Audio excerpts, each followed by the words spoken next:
আজকে আমি আপনাদেরকে দেখাবো গুঁড়া দুধ দিয়ে কিভাবে কালোজাম তৈরি করা যায়। গুঁড়া দুধ দিয়ে খুব সহজেই আমরা ঘরে কালোজাম তৈরি করতে পারি। তো আসুন দেখা যাক কিভাবে গুঁড়া দুধ দিয়ে আমরা কালোজাম তৈরি করব। কালোজাম তৈরি করার জন্য আমি প্রথমে একটি বলে নিয়ে নিচ্ছি 1 কাপ পরিমাণ ফুল ক্রিম গুঁড়া দুধ। ফুল ক্রিম গুঁড়া দুধ নেবেন। তারপরে এখানে নিয়ে নিচ্ছি 2 টেবিল চামচ পরিমাণ ময়দা, 1 টেবিল চামচ পরিমাণ সুজি, সাথে নিয়ে নিচ্ছি হাফ চা চামচ পরিমাণ বেকিং পাউডার। এই সমস্ত শুকনো উপকরণগুলো আমি প্রথমে একসাথে মিক্সড করে নেব।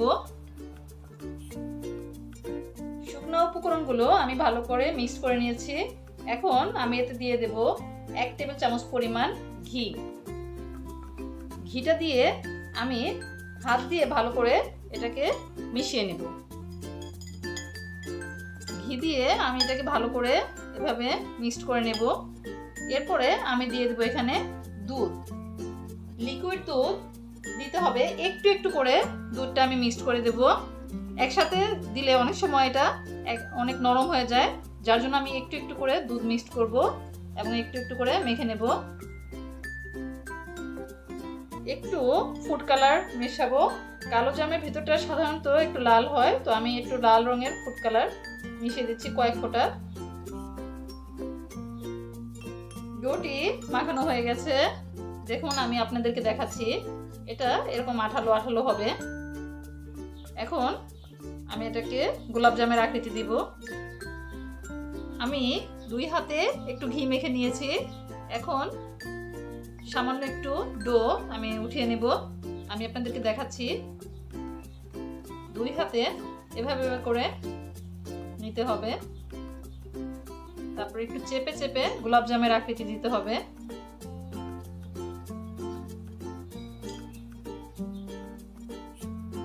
দেখুন একটু চেপে দিতে হবে। আমি এভাবে করে আপনাদেরকে দেখাচ্ছি, আরেকটা তৈরি করে দেখাচ্ছি।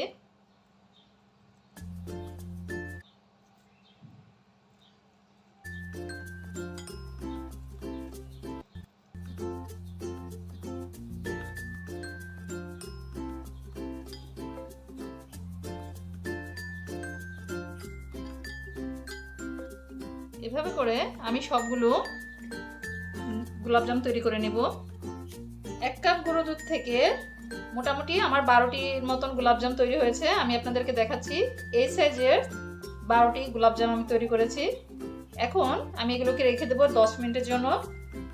এখন আমরা তৈরি করে নেব গোলাপজাম তৈরির জন্য যে শিরাটি আমি তৈরি করব, তার জন্য আমি নিয়ে নিয়েছি 3 কাপ পানি। 3 কাপ পানির সাথে আমি দিয়ে দিচ্ছি 2 কাপ পরিমাণ চিনি। গোলাপজামের শিরাটি একটু পাতলা হয়। এখন আমি চিনিগুলো গলিয়ে নেব। প্রথমে চিনি যখন গলে যাবে তখন আমি এতে দিয়ে দেব 2 থেকে 3টি এলাচ। দিয়ে পানিটি একটু জাল দিয়ে নেব। যখন পানি সম্পূর্ণ ফুটে উঠবে তখন আমি একটি ঢাকনা দিয়ে ঢেকে এটাকে চুলাটা ডিম করে বসিয়ে রাখবো কিছুক্ষণ। শিরাটি হতে হতে আমি একটি পাত্রে তেল দিয়ে নিয়েছি। কালো গোলাপজামগুলো আমি একটু ডুবো তেলে ভাজবো। তো দেখুন তেলটা সম্পূর্ণ গরম হওয়া যাবে না, হালকা একটু গরম হলে আমি গোলাপজামগুলোকে দিয়ে দিচ্ছি। আর এটা অবশ্যই লো হিটে ভাজতে হবে। বেশি হিটে ভাজলে বাহিরের আবরণটি বেশি শক্ত হয়ে যাবে, ব্রাউনি আসবে।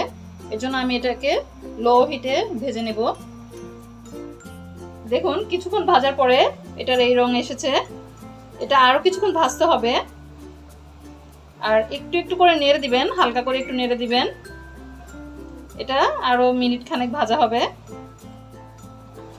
কালোজামগুলো ভাজা হয়ে গেছে। দেখুন ভাজার সময় এগুলো কিরকম ফুলে গেছে। তো এখন আমি এগুলোকে নামিয়ে নিচ্ছি। এখন আমি গোলাপজামগুলোকে ভেজে তুলে নিয়েছি। যে শিরাটি আমি চুলায় রেখেছিলাম তার ভিতরে এখন আমি ভেজে নেওয়া গোলাপজামগুলোকে একটা একটি করে ছেড়ে দেব।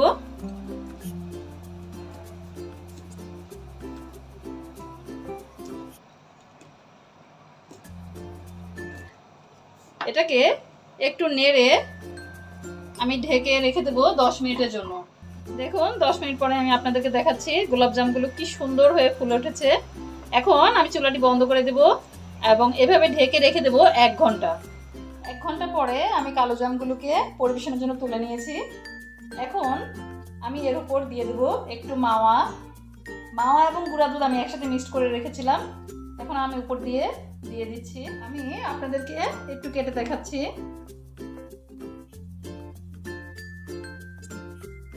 দেখুন এটার ভিতরটা কি সুন্দর হয়েছে এবং কত সফট হয়েছে। তো এভাবে আমরা খুব সহজে তৈরি করে ফেলতে পারি গুঁড়া দুধ দিয়ে কালো জাম।